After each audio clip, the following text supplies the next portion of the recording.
We're talking with someone that President Biden relies on for advice on how to handle some of the world's most dangerous and complicated situations. That is General C.Q. Brown, Jr., the chairman of the Joint Chiefs of Staff and the nation's highest-ranking military officer. General Brown, thank you very much for being here. You are the primary advisor to the president and the Department of Defense on all matters military.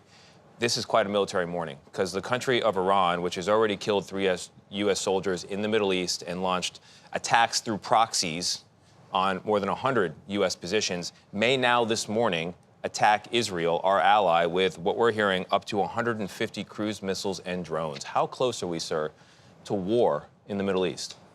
Well, one of the things I'll tell you, Tony, is that we're really trying to avoid war. And this is part of the dialogue that I have with my counterparts within the region, to include the Israeli chief of defense, who I talked to yesterday. And we're doing things not only to prevent a war, but at the same time, one of my primary things is to make sure that all of our forces in the region are protected. So how concerned are you, General? We have an American general on the ground in Israel, we're told, coordinating a potential response. If Iran launches a major attack from its own soil on our ally Israel, where we have an ironclad relationship, according to the president, is America, U.S. soldiers, drawn into a conflict once again in that region? Well, that's the, of course, it could be a potential, but that's the thing that we're trying to avoid, which is why we're engaging. I've talked to my Israeli counterpart since, I took over from 1 October, 7 October was when Hamas went into Israel. And so I've talked to my counterpart on a regular basis to help us better see where the threat is, how we should respond, all to make sure that we avoid a conflict. And that was one of our goals when we first came right after 7 October. I know we're talking, but are we preparing? Yeah. Are you worried? What's your level of concern here, sir? And are we preparing? Are we preparing for it just in case? Because they said they're going to do it. Yeah. One of the things that, in my role as the chairman of the Joint Chiefs is to provide options for the president and for the nation, and the same with Secretary Austin. And so we're always planning and preparing. If that's one thing we do very well, is plan and prepare. And, I could not be prouder of our force and the work that they do day in and day out to ensure that we are prepared for whatever might occur. General, speaking of planning and preparing, the head of USAID says famine has begun in parts of Gaza, and the plan is to prepare a pier in order to bring aid in, but the construction has not started yet.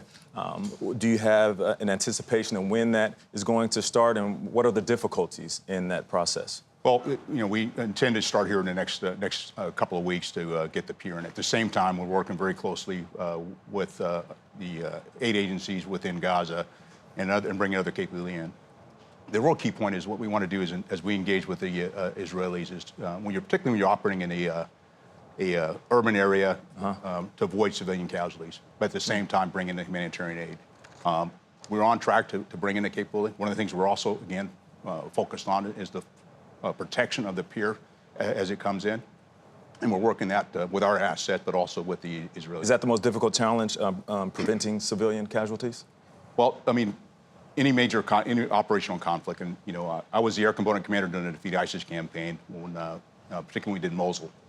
And you really focus on how do you minimize collateral damage and civilian casualties. Well, when you think about how the U.S. and its coalition forces performed against ISIS in Mosul with civilians in the way, and you look at how the IDF and Netanyahu in Israel has performed in Gaza, the U.S. Joe Biden has called it, President Biden has called it a mistake, said it was over the top. Militarily, what's your assessment of how Israel has conducted this war?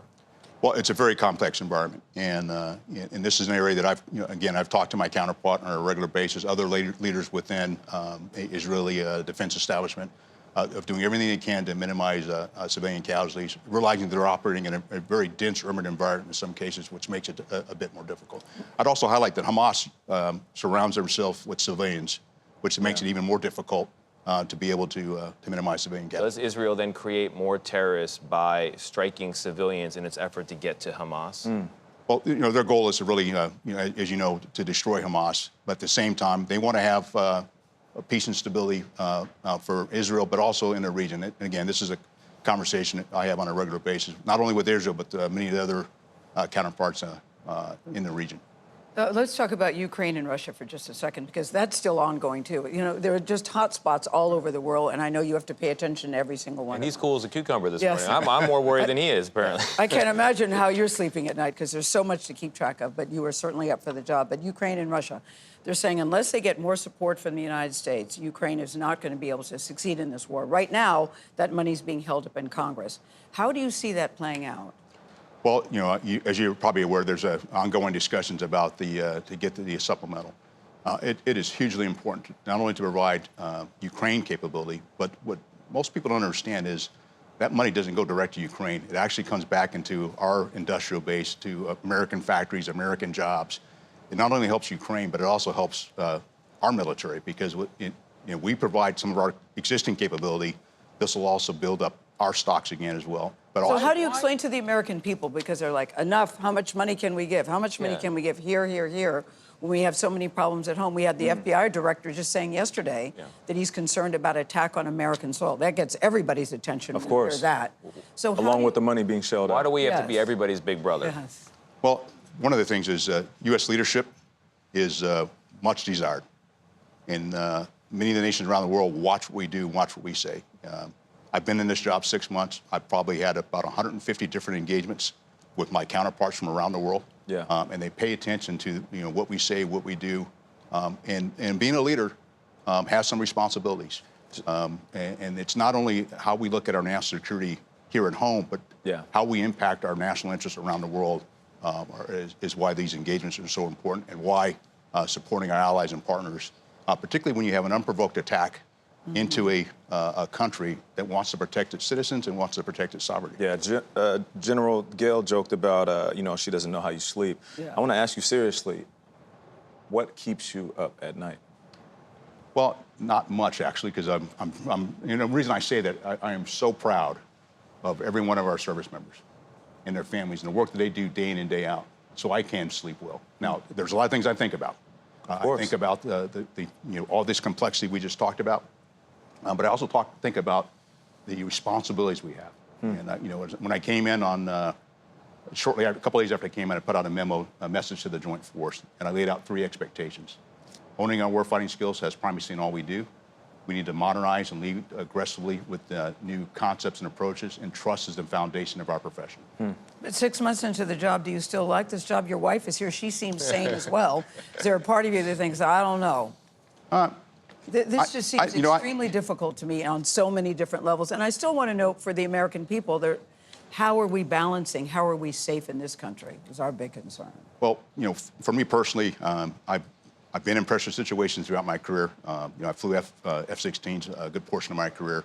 I do not mind the pressure. I want to be in a place where I can make a difference. And if this job in particular gives me the opportunity to make a difference, I try to stay on top of all the complexity. I spend a lot of time reading, getting briefs. I was up this morning before coming here to sit down and read much of the intelligence. And so I'm always thinking. And I think that's the other part, is just to be able to sit back and synthesize all this, and then try to look not just on today, but also look around the corner. Around the corner, look a little longer, because I'd rather be proactive than reactive.